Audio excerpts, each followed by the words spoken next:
Vous le savez déjà, nous sommes ici dans le cadre de notre émission Tirelesti. Tout se passe dans le livre de Jean chapitre 19, verset 30.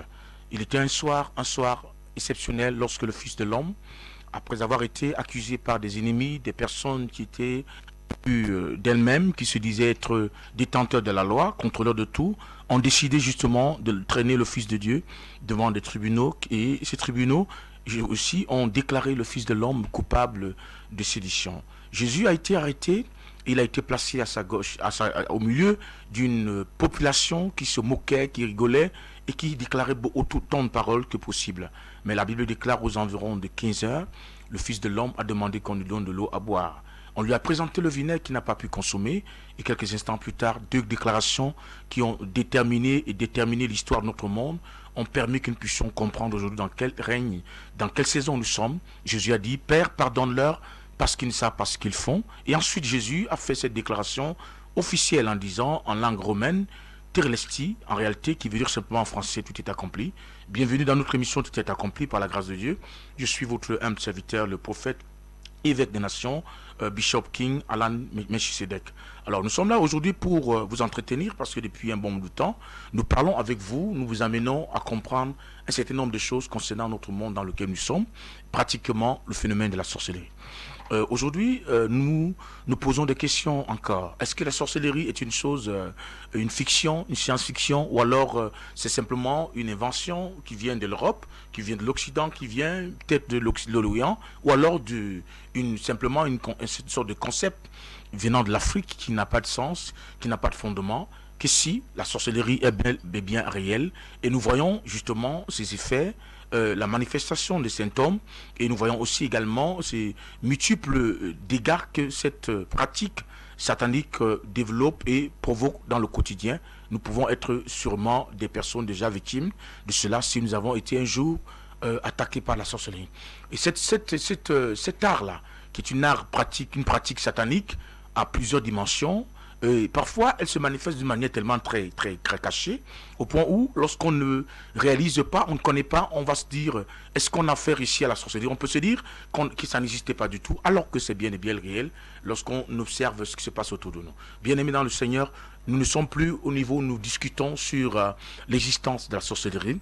Nous savons que la sorcellerie existe, et nous avons des preuves qui sont d'ailleurs palpables dans nos sociétés d'aujourd'hui, au travers des médias parfois qui racontent des scènes qui sont des scènes macabres, qui ont un lien avec la sorcellerie, des morts, des suicides, des gens qui commencent des choses mais qui n'arrivent jamais à atteindre le bout, des personnes qui tournent en rond et d'une manière incompréhensible, qui ont tous les atouts qu'il faut, mais qui n'arrivent jamais à pouvoir décoller, à pouvoir se démarquer dans la vie ou avancer d'une manière ou d'une autre.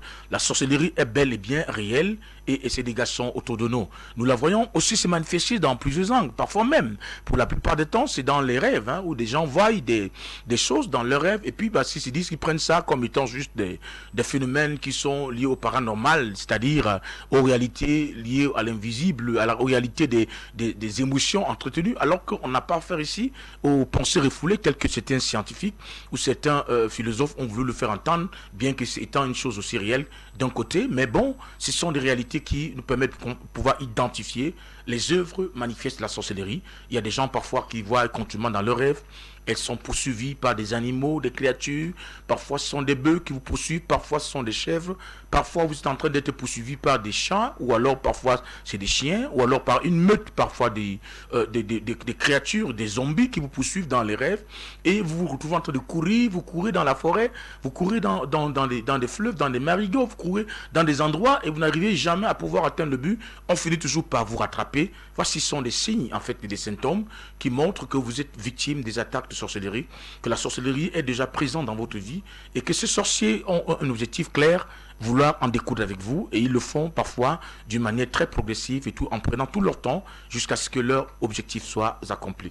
Bien aimé, la sorcellerie existe sur plusieurs dimensions et dans plusieurs facettes que parfois on ne se rend pas compte. Parfois, il y a des problèmes où vous voyez un sorcier qui prononce une malédiction sur quelqu'un qui vous lance un sort. C'est ce que nous appelons le sortilège. Nous avons déjà eu à développer cela ici. On a vu plusieurs catégories de sortilèges dont beaucoup de personnes sont victimes, où vous allez voir dans une famille où des gens meurent de façon anormale à chaque année, à la même période. On a les décès en ce moment dans cette même famille. Depuis la nuit des temps, depuis la jeunesse de cette famille, on a toujours vécu ce genre de choses dans cette famille. Et on se demande, mais qu'est-ce qui arrive à cette famille? C'est pas le hasard, c'est pas une affaire d'un accident, c'est la réalité d'une œuvre pratique et pragmatique de la présence de la sorcellerie au sein de cette famille. Parfois, vous allez voir dans des familles, vous voyez, par exemple, une fille est partie, ou un homme est parti, a eu l'opportunité d'avoir un privilège pour gagner un emploi, mais au moment où il faut que la personne puisse monter au niveau supérieur, des situations surviennent d'une manière inattendue, et puis la personne se retrouve en train d'être repoussée, ramenée au point zéro. Ça, ce sont des réalités pratiques et plausibles de l'existence et des effets et des dégâts de la sorcellerie. S'il fallait donner toute la liste, elle serait sûrement une liste qu'on ne pourrait pas terminer de donner, mais une chose est sûre, la sorcellerie existe. Justement, et c'est pourquoi depuis un temps, nous parlons d'un autre domaine ou d'un autre aspect de la sorcellerie, ou alors une autre arme utilisée par des sorciers que nous appelons justement l'arme des serments. Et par la grâce de Dieu, nous avons commencé à vous expliquer dernièrement que lorsque nous parlons des serments, pour expliquer clairement les serments, il est bien d'abord d'aller sur la base littéraire de ce mot, allant déjà sur la base aussi biblique, allant sur la base de la tradition même qui a vu naître la chrétienté, ou alors la religion dans sa quintessence la plus profonde, c'est-à-dire le judaïsme, et avec la pratique de la langue hébreu. Vous voyez, dans le mot, dans la stimulation de ce mot partant de l'hébreu, nous avons expliqué dernièrement que le mot sorcellerie, ou le mot qui traduit le mot serment, plutôt, est le mot Sheboua. Et Sheboua est un mot qu'on rencontre dans plusieurs versets de la Bible, dans plusieurs références, telles que le livre de Genèse, chapitre 26, verset 3, dans Exode, chapitre 22, verset 11, dans Lévitique, chapitre 5, verset 4, dans Nombre, chapitre 5, verset 21, dans Nombre 30, verset 13, dans Deutéronome 7, verset 8, dans le livre de Josué, chapitre 2, verset 17 à 20, dans le livre de Josué, chapitre 9, verset 20, dans le livre de Juges, chapitre 21, verset 5, dans le livre de 2 Samuel 21, verset 2, ils sont à peu près quelques références que nous avons, sans toutefois oublier notre histoire de base que nous avons eu à traiter avec vous la dernière fois, qui est tirée du livre de 1 Samuel 14, verset 23 au verset 41, qui nous exprime le phénomène justement des serments et dans leurs différents angles, sous leurs différentes facettes. Nous avons donc expliqué que quand on parle d'un serment, un serment, généralement, c'est une affirmation solennelle, hein, ou alors un engagement solennel codifié que l'une personne peut faire de façon orale, à vue d'attester la véracité d'un fait, afin d'attester l'existence d'une réalité, sans toutefois, dans toute la sincérité, sans toutefois justement à passer de gauche à droite, ou alors c'est un engagement, d'une manière, un engagement que l'on prend en vue de remplir un devoir, ou de pouvoir accomplir, réaliser une fonction, de remplir un devoir ou une fonction, dans le but de pouvoir atteindre un objectif, et qui passe généralement par un rituel qu'on appelle un rituel juratoire, qui permet, ou alors qui expose la personne qui prend cet engagement à un certain nombre de châtiments si l'engagement n'était pas respecté. Nous avons donc commencé à voir, bien aimé dans le Seigneur, les différentes catégories de serments que l'on peut rencontrer dans l'univers des serments,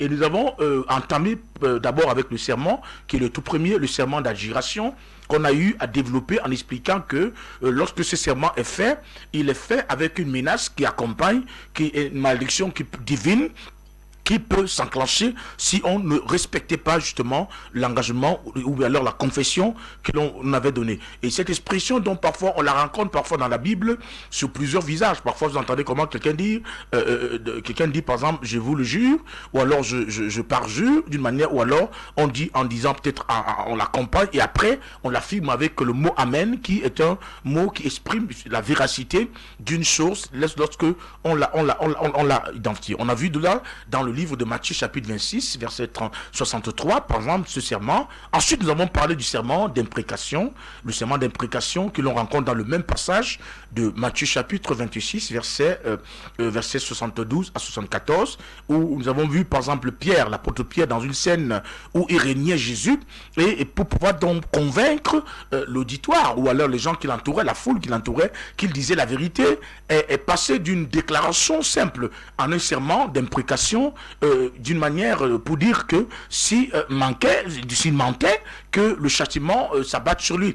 Et c'est la raison déjà pour laquelle nous avons expliqué que lorsque Pierre a fait ce serment et qu'il s'est rappelé de ce que Jésus avait dit, avant que le coq ne chante, tu m'aurais régné 3 fois, Pierre s'est mis à pleurer parce qu'il savait que à chaque fois où un serment d'imprécation est fait, ce serment est accompagné toujours par un châtiment qui peut être la mort subite ou une mort certaine qui est programmée, ou alors des phénomènes étranges auxquels on peut être victime tout simplement parce qu'on a fait une imprécation en faisant le serment. Ensuite, nous avons parlé du serment, le troisième serment, qui est le serment de purification, et nous avons vu dans ce sens-là pris l'exemple de cas de Ponce Pilate qui, quand les Juifs ont décidé de pouvoir en finir avec Jésus, Ponce Pilate leur a été clair. Elle leur a dit, moi je ne peux pas être impliqué dans cette histoire, parce que à chaque fois où le sang innocent est versé, il y a toujours une malédiction qui s'ensuit.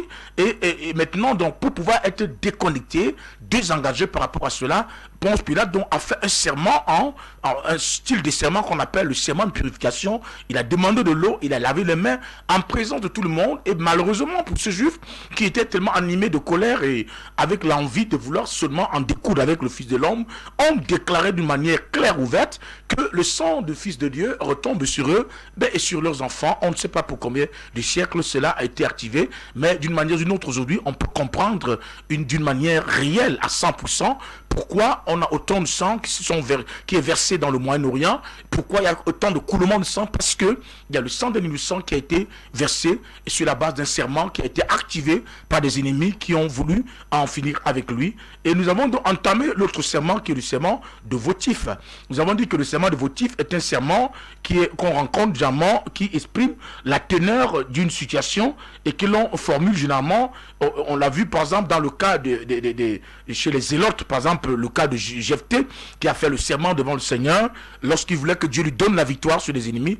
Il a fait une déclaration terrible qui il pensait peut-être être une blague, mais Dieu lui a donné la victoire, et sur la base de cette victoire il était obligé de pouvoir respecter, parce que il n'a pas fait une déclaration simple d'un vœu qu'il aurait fait à Dieu, mais c'était accompagné d'un serment. On a vu aussi dans le livre des Actes des Apôtres chapitre 23 à partir du verset 1er au verset 12, comment les Juifs, animés de colère, ont décidé d'en découdre avec la vie de Paul.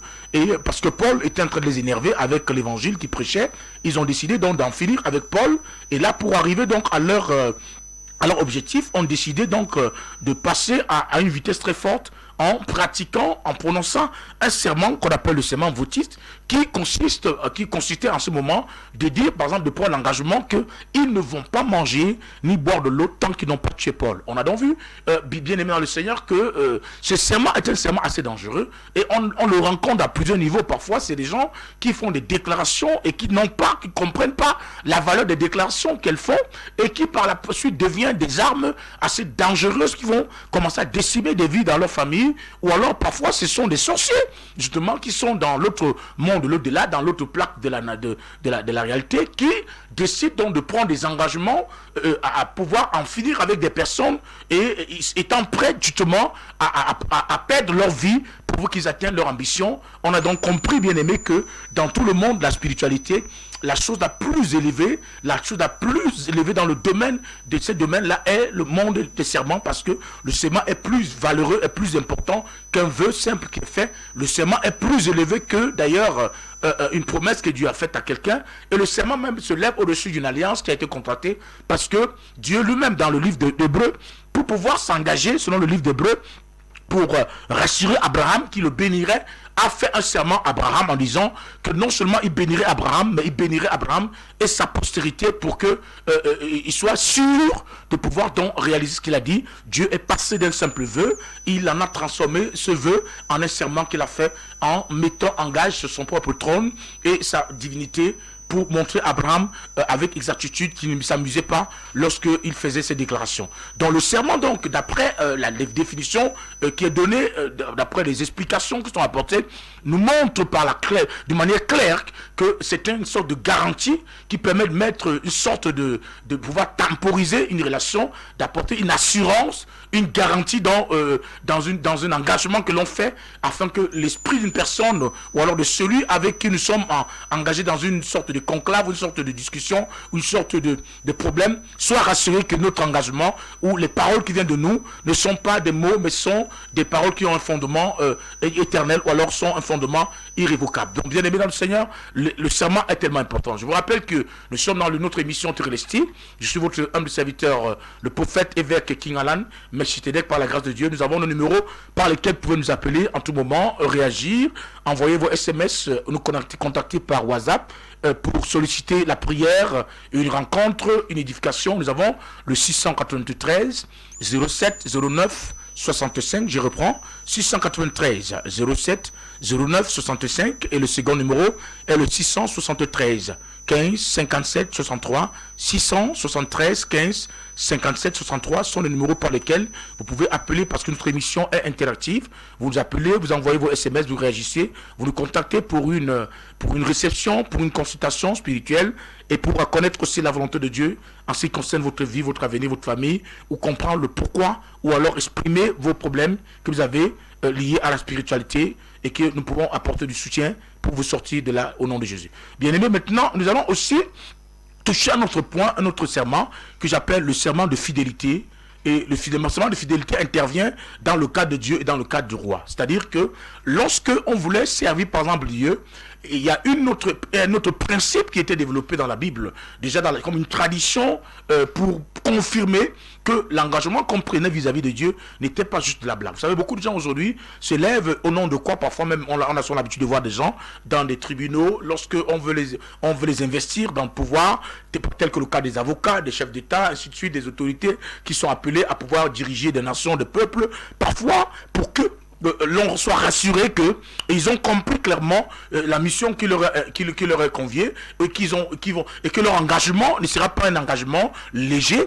On va souvent procéder par ce que j'appelle des serments, que ces serments peuvent être des serments de fidélité vis-à-vis de Dieu ou vis-à-vis de la nation ou vis-à-vis d'un roi. Donc ce serment, on l'a souvent vu, là, beaucoup de personnes le prêter. Chaque nation de la terre connaît de quoi on parle. Lorsque un président, par exemple, est monté au pouvoir, on lui demande de poser sa main sur une Bible ou sur un Coran, dépendamment des traditions ou des coutumes ou des religions. On souvent pose les mains sur des Bibles pour pouvoir prêter serment, pour dire qu'on s'engageait à servir le peuple et on ne se détournerait ni à gauche ni à droite, quelles que soient les difficultés auxquelles on pourrait être face. Donc, vous voyez que le serment est la chose la plus importante que l'on puisse rencontrer, qui permet de pouvoir établir la sincérité venant du cœur ou des paroles qu'il prononce une personne. Les sorciers donc utilisent justement cela comme une arme spirituelle fatale avec laquelle ils peuvent accomplir des desseins assez compliqués, dangereux dans la vie des gens pour détruire, causer des dégâts et accomplir leur mission ou atteindre leurs objectifs qui sont des objectifs simplement liés aux mêmes pratiques que leur maître Satan lui-même a l'habitude de faire. Parlons maintenant du serment de fidélité à Dieu et au roi. Citons un exemple encore, par exemple, le serment de fidélité au roi ou Dieu est aussi appelé comme un serment qui permet de sceller une alliance ou de faire un traité quelconque. Pour sceller un traité ou traiter une alliance, on pouvait donc passer par un serment qui passait par le fait que tout le peuple entier était en présent, soit présent, et on faisait donc une déclaration solennelle qui permettait de pouvoir exprimer que l'on non seulement on correspond d'une manière claire, d'une manière certaine à la personnalité dont nous avons besoin, du moins ce que le peuple a besoin. On confirmait par cet acte que on était la personne qu'il fallait, la personne idoine, sur qui on pouvait compter pour accomplir la tâche qui leur était donnée. On peut rencontrer dans plusieurs passages, on va essayer de lire quelques-uns qui permettent de pouvoir exprimer le serment de la fidélité à Dieu ou au roi. On veut, par exemple, dans le livre de 2 Chroniques chapitre 15, verset 15, qu'on va essayer de voir dans aussi Néhémie chapitre 10, verset 29. On a aussi le livre des Psaumes, chapitre 132, verset 2 au verset 11. Et le livre de Psaume 95, verset 11. On a aussi le livre de Hébreux, chapitre 3, verset 8, le livre de Jérémie, chapitre 11, verset 5, le livre des Actes des Apôtres, chapitre 2, verset 30, le livre des Psaumes 110, verset 4, et ensuite le livre de Hébreux, chapitre 7, verset 30, verset 21, que nous allons lire. On va essayer de prendre peut-être 2 ou 3 passages que nous allons essayer de lire pour essayer d'étayer cette image que je suis en train de présenter au sujet des serments appelés serments de fidélité à Dieu ou serments au roi. Alors, nous allons lire d'abord le livre de 1 Chronique, 2 Chroniques plutôt, 2 Chroniques chapitre 15, qu'on va essayer de voir ici avec vous ensemble, le livre de 2 Chroniques chapitre 15 que nous allons lire dans son verset 15. Lisons 2 Chroniques. Si vous avez votre Bible à la maison, cherchons 2 Chroniques, chapitre 15. On va voir 2 Chroniques, chapitre 15, à partir du verset, au verset 15 également. Voilà, il est écrit ici dans la Bible. Commençons à partir même du verset 10. Verset 9. Il rassemblait tout Juda et Benjamin. Bon, commençons au verset 8. Après avoir entendu ces paroles et la prophétie de Beth, le prophète Asa se fortifia et fit disparaître les abominations de tout le pays de Juda et de Benjamin, et des villes qu'ils avaient prises dans la montagne d'Éphraïm. Et il restaura l'autel de l'Éternel qui était devant le portique de l'Éternel. Il rassembla tout Juda et Benjamin, et ceux d'Éphraïm et Manassé et de Siméon qui habitaient parmi eux, car un grand nombre de gens d'Israël se joignirent à lui lorsqu'ils virent que l'Éternel son Dieu était avec lui. Verset 10. Ils s'assemblèrent à Jérusalem le 3e mois de la 15e année du règne d'Asa. Ce jour-là, ils sacrifièrent à l'Éternel sur le butin qu'ils avaient amené 700 bœufs et 7000 brebis. Ils prirent l'engagement, écoutez bien, verset 12, ils prirent l'engagement de chercher l'Éternel, le Dieu de leur père, de tout leur cœur et de toutes leurs âmes. Et quiconque ne chercherait pas l'Éternel, le Dieu d'Israël, devrait être mis à mort, petit ou grand, homme ou femme. Et verset 14, ils jurèrent fidélité à l'Éternel à voix haute, avec des cris de joie et au son des trompettes et des corses. Tout Juda se réjouit de ce serment, car ils avaient juré de tout leur cœur, ils allaient chercher l'Éternel de plein gré, et ils l'avaient trouvé, et l'Éternel leur donna du repos de tous les côtés. Alléluia. Donc vous voyez, par exemple ici, nous voyons comment au temps du roi Asa, le peuple de Dieu, lorsque Asa était mis sur le trône, et à un moment de temps, les gens continuaient à douter de lui et de sa capacité à gérer le trône, à pouvoir administrer, à pouvoir diriger le peuple comme cela se devait.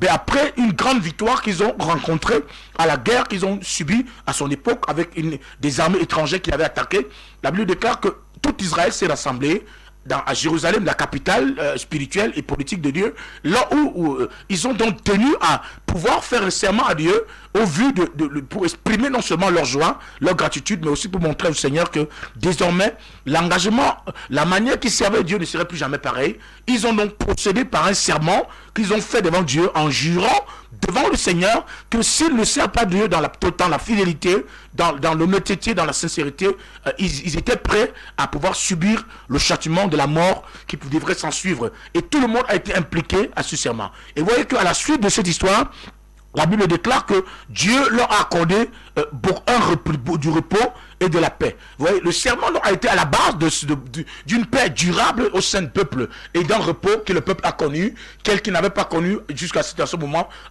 depuis le temps où Asa était monté dans le pouvoir en tant que roi. Donc vous voyez que ici le serment est utilisé comme une arme activatrice du repos dont ils avaient besoin. Dans le monde de la spiritualité, généralement, il y a des gens qui en sont utilisés comme étant des promesses. Mais c'est un degré de promesse très avancé qui amène l'entité spirituelle que nous vénère à pouvoir prendre des décisions fortes qui vont, n'est-ce pas, nous positionner à recevoir un certain nombre de choses que un être normal ne peut pas recevoir. Et c'est parfois, on pourrait dire qu'on peut classer ça dans le plus haut niveau d'engagement que l'on peut avoir. Donc le serment à ce niveau est représenté comme un niveau d'engagement le plus suprême que l'on puisse avoir pour garantir la confiance de Dieu, ou alors pour pousser Dieu à nous faire confiance, à respecter notre engagement, ou alors à nous considérer de la manière la plus importante comprendre tel qu'il n'aura pas fait. C'est pourquoi dans la Bible, à chaque fois où Dieu a voulu faire des choses dans la vie des hommes, il a parfois utilisé plusieurs paramètres,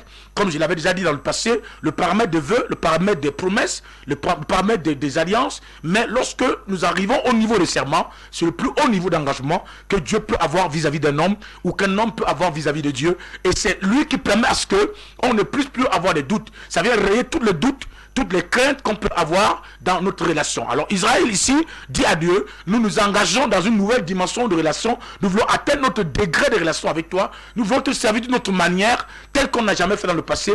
Et pour pouvoir te garantir, toi Dieu, que nous n'allons pas nous amuser par rapport à notre engagement, nous décidons donc de transformer cet engagement ou alors cette promesse que nous faisons en un serment que j'appelle le serment de fidélité vis-à-vis de toi, bien-aimé. Donc là, c'est le serment de fidélité vis-à-vis de Dieu que l'on vient de voir ici. On va essayer de voir aussi également dans le livre de Néhémie, chapitre 10, verset 29, pour essayer d'exprimer toujours le phénomène de serment. Nous vous rappelons que nous avons le numéro par lequel vous pouvez nous appeler. Nous sommes dans le cadre d'émission Térédesti. On a le 693 07 09 65. Je reprends, 693 07 09 65. Et il y a le 673 15 57 63. C'est le numéro par lequel vous nous appelez, vous réagissez, vous envoyez vos SMS. Nous parlons ici des serments. Notre thème encore, pour ceux qui viennent de se connecter, de nous capter, nous sommes là pour parler de sorcellerie et serments maléfiques. Comment les sorciers utilisent le phénomène des serments pour pouvoir atteindre leur objectif et détruire, causer des dégâts un peu plus importants. Quand un sorcier entre dans la dimension des serments, il devient très dangereux et il est prêt à pouvoir mourir, quitte à ce qu'il accomplit le vœu sur lequel il s'est engagé. Il y a donc comme ça dans nos familles des gens qui sont dans la sorcellerie et qui depuis un temps sont en train de vous combattre d'une manière dans les rêves, de façon physique, mais à un niveau, il veut vraiment en découdre avec vous, il veut finir d'une manière définitive avec vous, et là, pour pouvoir arriver à ce niveau, ils vont quitter le petit niveau qu'ils avaient avant, les petits sacrifices qu'ils pouvaient faire, qui se limitaient juste au niveau des influences, qui pouvaient créer des dégâts collatéraux dans votre santé. Maintenant, ils veulent vous tuer complètement, ils vont plus rester à ce petit niveau, ils vont atteindre le niveau, vont avancer au niveau supérieur qui est le niveau des serments pour atteindre leur objectif dans le monde de la spiritualité et de la sorcellerie pratiquée. Allons-y maintenant sur la référence de Néhémie, chapitre 10, verset 29. Néhémie, chapitre 10. Voyons ensemble le livre de Néhémie dans son chapitre 10 pour parler de l'autre côté des serments toujours, qui sont des serments de fidélité que l'on peut faire à Dieu ou au roi. On va voir Néhémie ici, qui va nous présenter les serments, différents serments. Si vous avez votre Bible à la maison, prenez Néhémie, chapitre 10. On va voir Néhémie, chapitre 10 pour découvrir un peu de quoi il s'agit quand on parle des serments de fidélité encore. Là, nous avons vu le serment de fidélité à Dieu et on parle aussi des serments de fidélité au roi dans Néhémie. Voilà, dans Néhémie, chapitre, voilà, je parle du chapitre 10 à partir du verset 29. Néhémie, chapitre 10. Voilà, Néhémie, chapitre 10. Voilà ce qui est écrit dans Néhémie, chapitre 10, verset... commençons à partir du verset 28.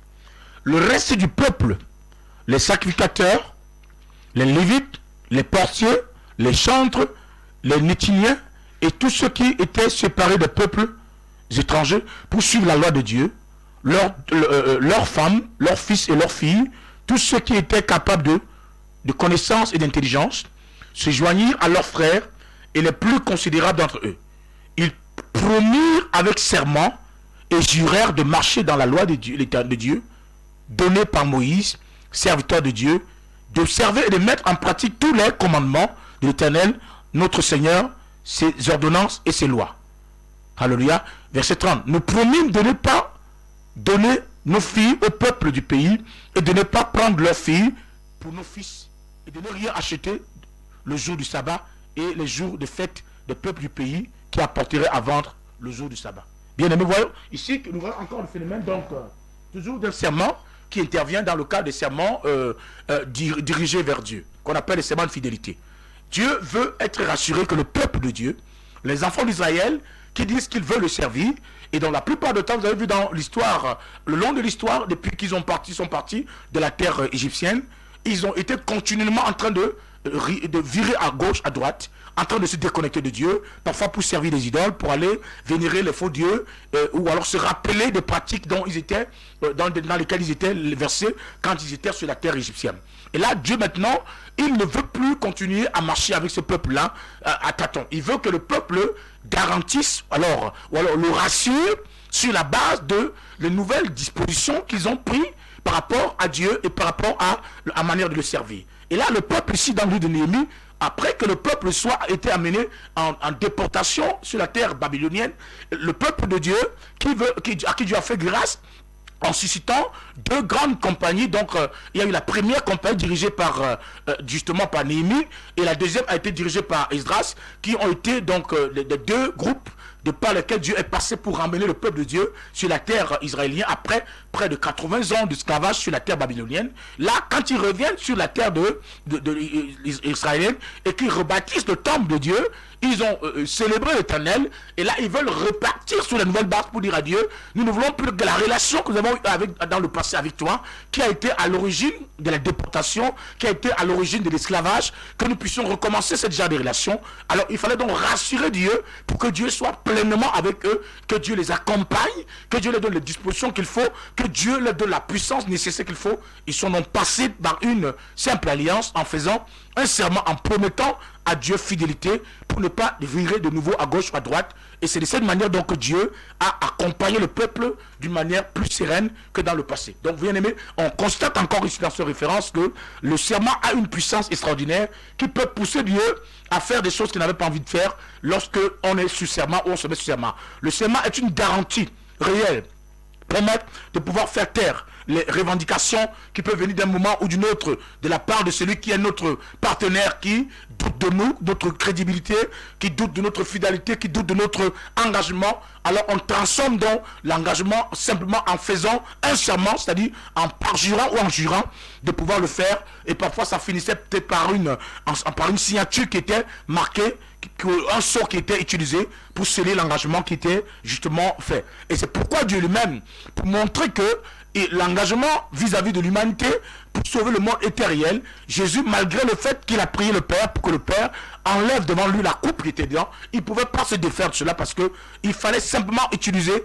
l'élément sang pour venir sceller l'engagement qu'il avait pris vis-à-vis du monde. Parce que lorsque Dieu est resté, il a vu le monde dans lequel il était, le monde était condamné à lui-même pour être vendu en enfer, dans la perdition éternelle. Dieu s'est pourvu une solution. Et là, dans cette solution, il y a un personnage qui se dégage, qu'on appelle le Christ, qui est le troisième personnage, qui est le deuxième personnage de la divinité ou la trinité de Dieu, qui s'engage à aller donc accomplir une mission sur la terre.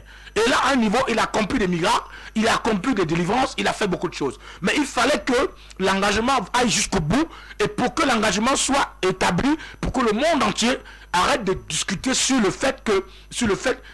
la volonté de Dieu à sauver le monde, sur la pensée de Dieu à vouloir délivrer le monde, sur la démonstration de Dieu de son engagement. Il fallait que l'engagement soit poussé au bout ou à bout. Et ce qui devait servir donc de preuve pour que les discussions soient complètement arrêtées, pour que le doute et la peur et la crainte ne reviennent plus dans la volonté de Dieu, dans l'engagement de Dieu à vouloir sauver le monde, ou la preuve de Dieu, de la capacité, ou de sa puissance, ou de sa valeur, ou de la valeur de ce qu'il a fait.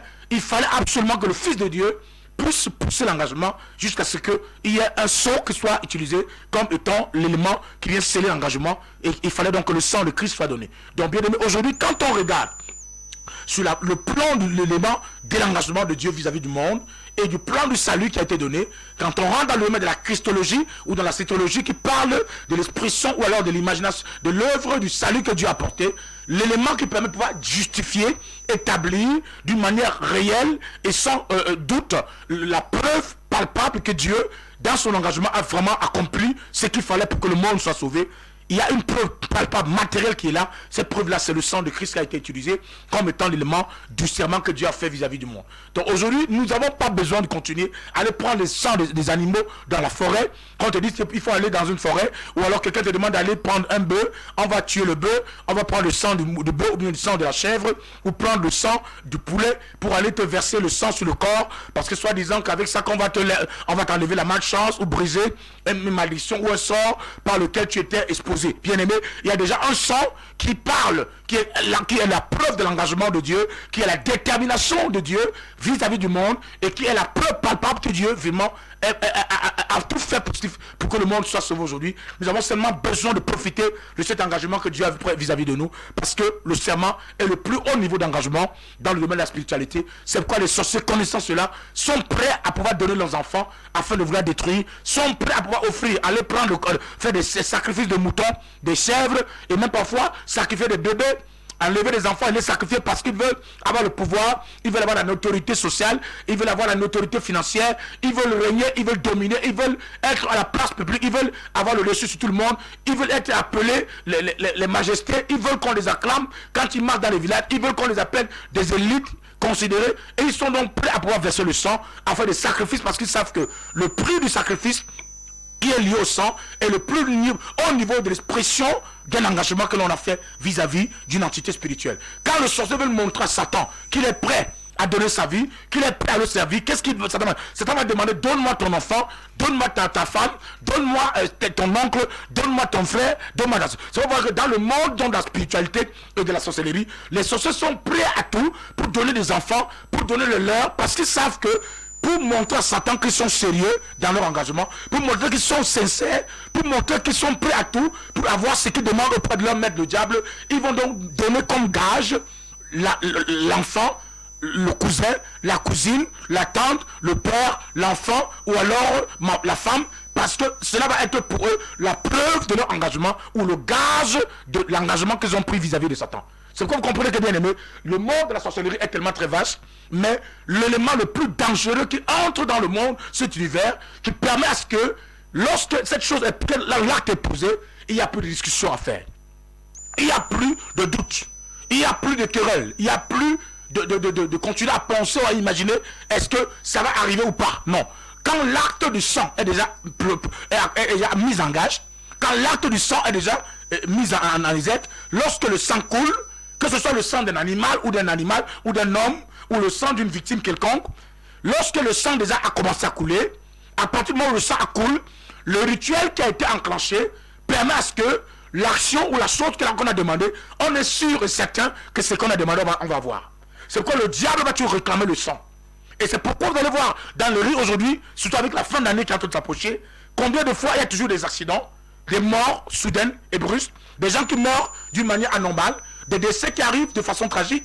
On te dit que telle voiture est tombée là-bas, il y a eu des gens qui sont morts. Et depuis pratiquement 2 semaines dans notre ville, dans nos capitales et dans nos différentes régions, on vous parle toujours des séries de morts, des accidents qui se multiplient. Parce qu'en réalité, la plupart du temps, ce sont des rituels que les sorciers font pour pouvoir engager leur vie ou engager ou atteindre des objectifs qu'ils ne peuvent pas avoir s'ils ne font pas des engagements. Pour qu'ils puissent arriver à un niveau pour que leur maître, le diable, réquisitionne ou alors accepte ou valide l'action ou le culte qu'ils ont donné à Satan, ou le culte qu'ils ont voué à leur maître le diable, leur maître va demander à ce qu'il verse le sang.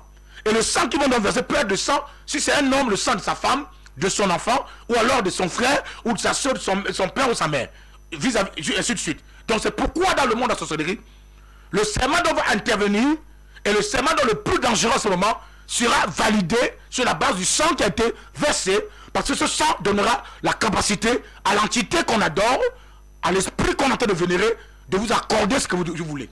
Alors Dieu donc, pour nous montrer qu'il est en accord avec nous, et qu'il est prêt à nous donner tout ce qu'il faut, ne pouvons donc pas jurer par un homme, parce qu'il n'y a pas un homme qui soit au-dessus de Dieu. Ne pouvons pas jurer par un arbre, ou par un coup d'eau, ou par le nombre de milliards, ou par le plus grand milliardaire de la terre. Il s'est engagé lui-même, et en s'engageant, il fallait qu'il ait une preuve, une gage de son engagement, pour faire taire le doute que l'humanité pouvait avoir vis-à-vis de Dieu. Donc aujourd'hui, nous avons la preuve claire que nous pouvons faire confiance au Seigneur. Nous avons la preuve claire que nous pouvons faire confiance à Dieu. Parce que Dieu s'est engagé vis-à-vis de l'humanité. Et son engagement était formel. Et son engagement était décisif. Et son engagement n'a pas de valeur à la dimension humaine. Et pour montrer donc la valeur de son engagement, Dieu a donc pris le gage qui était son propre fils. Et il a donné son fils, Jésus-Christ, qui est donc comme le gage. Et lorsque Jésus-Christ est donné, le sang qui coule au travers de cela, ce sang est représenté comme étant le sang d'un agneau, parce que le Christ est venu sur la dimension d'un agneau. Il fallait qu'il soit se présente sous la forme d'un agneau et qu'il soit donné et qu'il soit immolé.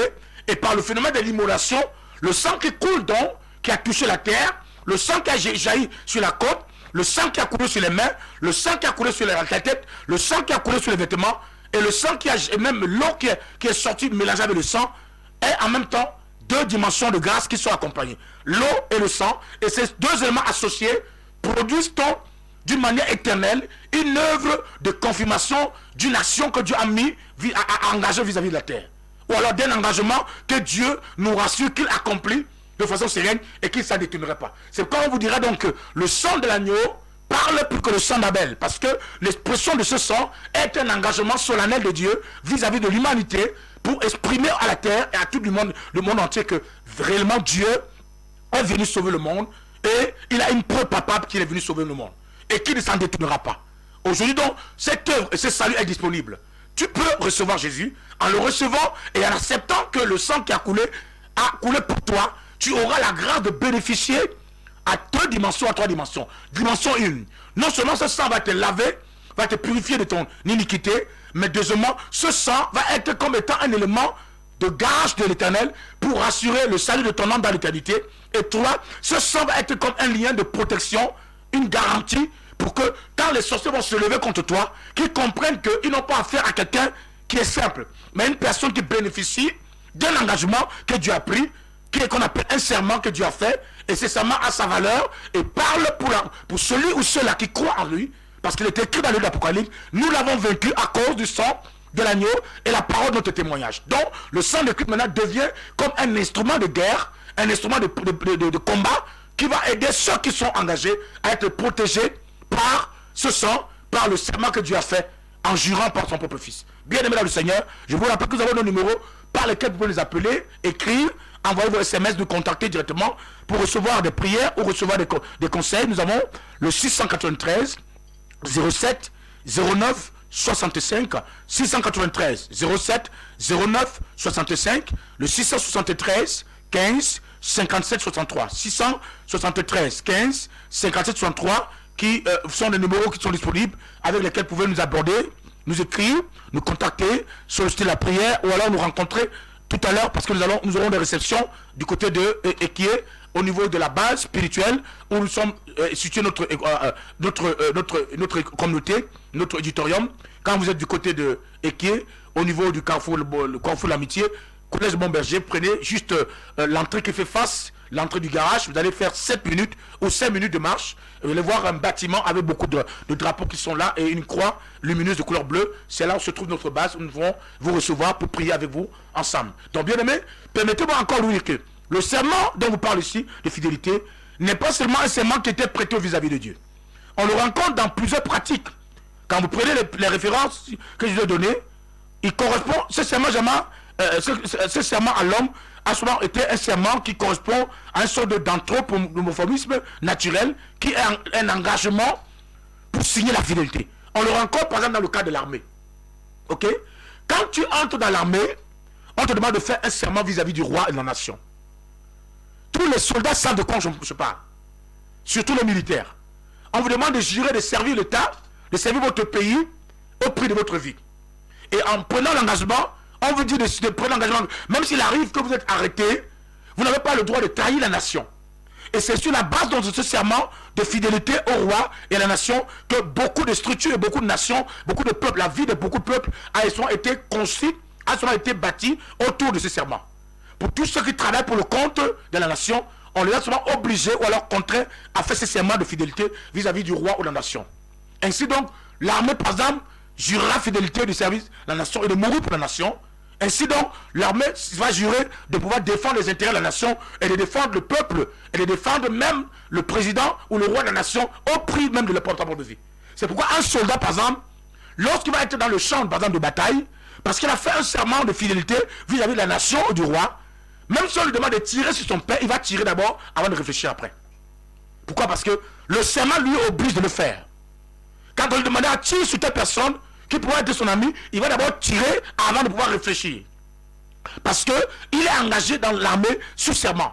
Vous comprenez donc que le serment est tellement dangereux dans le monde de la spiritualité comme dans le monde même de la vie naturelle.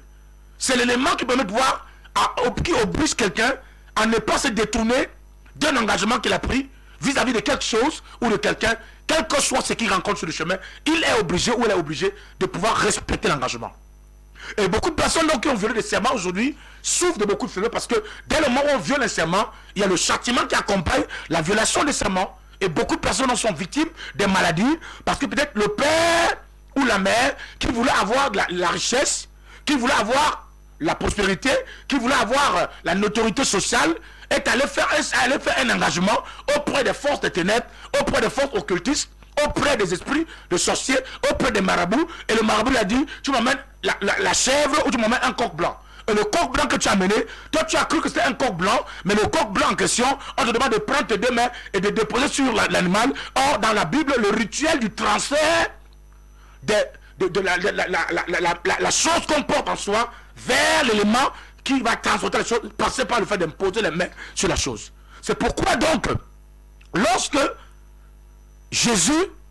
Jean-Baptiste impose la main à Jésus en tant que souverain sacrificateur, c'est lui, Jean-Baptiste, qui transmet la nature de péché à Jésus. Du moins, qui transmet la nature humaine pécheresse à Jésus. C'est pourquoi Dieu a tourné le dos à Jésus, parce qu'il n'était pas souillé, mais quand Jean-Baptiste impose la main à Jésus, en tant que sacrificateur de l'époque, il transmet la nature humaine qui permettait à ce que Jésus-Christ, en tant que donc, étant l'animal sacrifié, porte la nature du péché dans l'animal, parce que dans le rituel, le péché était transféré dans le corps d'un animal ou d'un oiseau par le canal de l'imposition des mains. Donc lorsque vous allez, vous posez vos mains sur l'oiseau ou le poulet, la chèvre qu'on égorge, en faisant un rituel, vous êtes en train de transférer votre vie dans le corps de l'animal, ou de transférer la vie de votre enfant, ou de votre femme, ou de votre famille, qui est représentée sous forme d'animal. Et lorsqu'on va égorger cet animal, vous allez être étonné du fait que vous allez vous mettre à pleurer par après d'avoir perdu un membre de votre vie, parce que vous êtes engagé dans un rituel,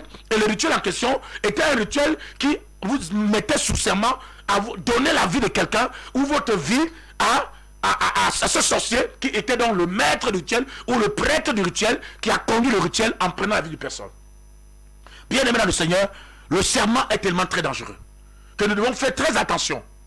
Il y a beaucoup de personnes aujourd'hui qui ont perdu la stabilité dans la vie à cause des serments qu'ils ont fait, à cause des engagements que le père ou la mère aurait fait au nom de ceci, au nom de cela. Et ils souffrent aujourd'hui, il y a des maladies bizarres, il y a des phénomènes bizarres, il y a des enfants qui naissent avec des troubles psychologiques ou des troubles psychiques. Il y a des déformations, il y a des maladies bizarres, il y a des problèmes qu'on a dans la famille parce qu'il y a un serment qui existe dans la famille. Qui a fait le serment? Qui a pris l'engagement? Au nom de quoi? Pour avoir de l'argent, et qui a engagé la famille? Il y a des familles, tu vas voir, il y a la pauvreté caractérielle. Personne ne va en mariage. Les femmes vont en mariage, mais après on va faire un an de mariage, le mariage se gâte et rentre encore en arrière. Retrouver encore la famille. Parce qu'il y a un serment qui a été fait, un engagement qui a été pris, peut-être le papa ou le maman qui voulait avoir de l'argent, qui voulait avoir la protection, et qui a engagé sa famille pour que toute la famille soit sacrifiée sur l'autel de la sorcellerie, sur l'autel de la pauvreté, sur l'autel du célibat. Et aujourd'hui donc, quand tu vas te mettre à chercher le mariage, tu ne vas pas te rendre compte que ton mariage a été sacrifié sur un autel, sur la base d'un serment qui a été fait au nom de la richesse, au nom du pouvoir. C'est pourquoi tu as besoin d'une véritable délivrance. C'est pourquoi tu as besoin de l'aide. Parce que sans une aide réelle, le serment va continuer à combattre contre toi. Le serment va continuer à combattre contre la famille. Il y aura toujours des problèmes dans la famille parce qu'il y a un serment qui lutte contre l'avancement, l'épanouissement, la paix, la stabilité, la vie, la gloire, la prospérité, le mariage. Il y a plusieurs serments qu'on peut faire pour avoir des choses. Beaucoup de gens ont fait beaucoup de serments. Beaucoup de gens, même dans l'armée, pour certains gouvernements, certains pays, parce qu'ils veulent avoir, par exemple, je me rappelle encore, dans un scénario que j'ai vu un scénario américain où il y a un acteur là, je me rappelle pas, je crois que c'est Nicolas Cage. Il est dans le domaine, par exemple, là dans le domaine de la moto. Il va dans des compétitions. Et là, son père tombe malade et il veut que son père soit guéri. Mais là, il va savoir donc maintenant auprès d'un occultiste qui lui dit, ok, je veux bien t'aider. Et pendant qu'il est en train de faire des incantations, le diable apparaît. Et il fait et chante en disant que il donne sa propre vie pour pouvoir permettre à ce que son père soit guéri. Et l'engagement qu'il fait là-dedans semble être des blagues. Mais c'est un engagement sous serment. Et le diable va justement guérir son père. Mais sauf que, en même temps, l'engagement demande à ce qu'il va le faire prospérer. Et à un moment de temps, quand le diable va revenir se présenter, ce sera pour s'amuser. C'est pour dire maintenant, je te fais réussir. je t'ai donné le succès social, je t'ai donné la réputation, je t'ai donné la renommée. Maintenant, je veux ton âme. Je veux ton âme. Je veux ta vie. Parce que le serment que tu as fait permettait à ce que je te donne ce que je t'ai donné maintenant, tu me remets ta vie. Beaucoup de gens aujourd'hui, quand tu entends des jeunes qui meurent, à peine il a 22 ans, à peine il a 21 ans, à peine il a 30 ans, il est déjà mort. Qu'est-ce qui s'est passé? Il est allé parce qu'il voulait avoir la renommée, la réputation, la gloire, l'argent, facile et rapide, et il a fait un engagement, et l'engagement donc était un serment qui a été fait sous un serment, et ce serment a fait que le diable non seulement a commencé à prendre les gens dans leur famille, on leur a pris sa vie, après il lui avait donné de l'argent pendant 1 ou 2 ans. Il a eu une grande gloire, mais après la gloire en question, on entend seulement qu'il est mort d'accident d'une manière bizarre, on n'a même pas retrouvé le corps. Bien aimé, on ne s'amuse pas avec les serments. Le diable et les sorciers aiment cela. Et quand on parle de sorciers, il n'y a pas seulement des sorciers qui viennent dans vos rêves. Les sorciers, c'est tous ceux-là qui travaillent pour le monde de ténèbres. Les marabouts, les charlatans, les liseurs d'aventure, les devins, toutes ces personnes qui font la magie noire, la magie blanche sont des sorciers, sont des gens qui sont engagés pour l'armée de Satan. Et leur but, c'est de pouvoir, justement, colporter, enregistrer, enrôler pour prendre des vies et les livrer à Satan. Plus ils donneront de vie, plus les laboratoires de Satan seront remplis, plus ceux cuves seront pleins de sang, et plus le diable va continuer à donner le pouvoir aux gens. Êtes-vous victime d'un serment? Êtes-vous victime d'un engagement que vous avez pris vis-à-vis du monde de ténèbres? Avez-vous pris d'engagement auprès de Satan pour avoir l'argent, le pouvoir, la puissance, la protection? Est-ce qu'on vous a donné un talisman que vous avez attaché autour des reins? Et là maintenant le talisman s'est cassé ou s'est coupé. Est-ce qu'on vous a donné une bague que vous avez commandée en Inde? Et la bague maintenant est en train de lutter contre vous. Si vous manquez de sommeil, un peu de sommeil, vous n'arrivez pas à dormir, vous êtes poursuivi, vous êtes hanté, vous êtes contrôlé, vous êtes manipulé, vous êtes en train de vivre ce que j'appelle les conséquences liées à un serment que vous avez fait, un engagement solennel. Peut-être quand vous avez fait cet engagement, personne n'était présent. Vous avez dit non, mais il n'y avait aucun homme. Ma femme n'était pas là, mon enfant n'était pas là, mon mari n'était pas là. Je suis allé voir le marabout, il m'a donné cette bague, il m'a remis telle chose, il m'a donné telle autre chose. Personne n'était là, mais les démons étaient présents. Les démons du rituel étaient présents. Parce que le rituel qui a été conduit, qui a besoin qu'on te remette cette bague-là, qu'on te remette cette gommette, qu'on te remette je ne sais pas quoi, ce talisman, qu'on te remette ce miroir, qu'on te remette cette chose-là, peut-être personne n'était présent, tu étais qu'avec le marabout. Mais tu n'ignores pas que à chaque fois qu'il y a un rituel, il y a toujours des témoins du rituel. Il y a le prêtre du rituel, il y a les témoins du rituel. Il y a des esprits qui sont présents, qui sont témoins de ce qui s'est passé. Ils vont te rappeler dans les songes que tu es redevable. Tu es redevable d'un serment que tu as pris. Tu es redevable d'un engagement que tu as pris vis-à-vis des ténèbres. C'est pourquoi ils sont derrière toi. C'est pourquoi ils vont te tourmenter dans la nuit. Ils vont te presser. Ils vont t'attaquer. Ils vont t'empêcher de dormir. Ils seront derrière toi. Ils n'auront pas de sommeil. Ils vont t'obliger que chaque nuit, il faut que tu ailles te mettre dans un cimetière pour aller prier. Voilà, pour aller invoquer les esprits, les zombies dans un cimetière tout nu. Tu ne trouves pas le sommeil dans la nuit parce que tu as un serment.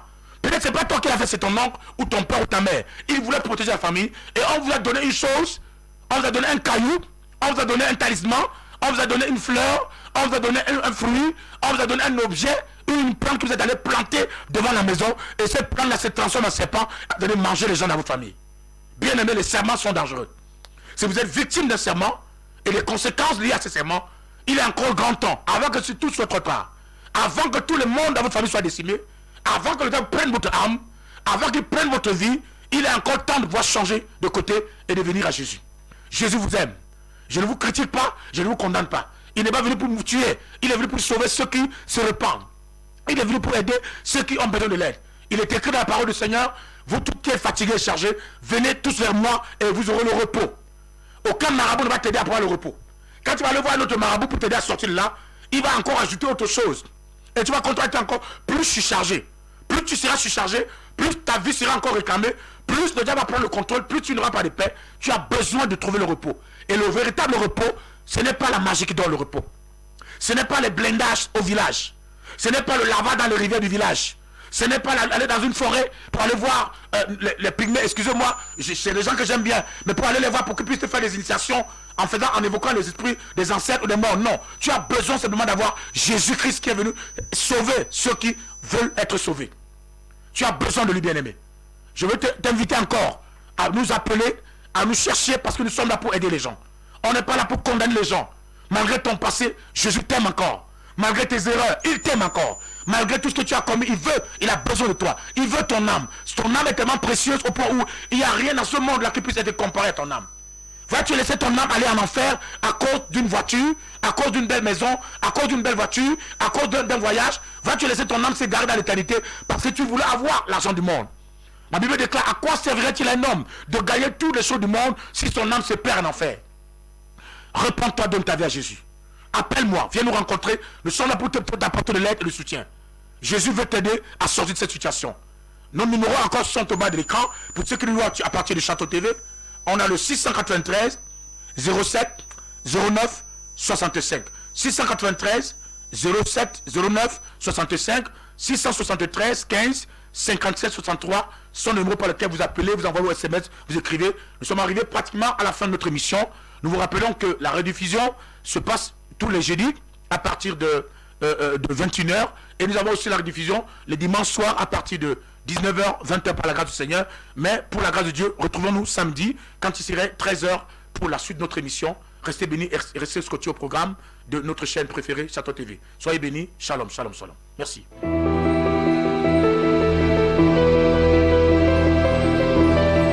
Dunamis FM.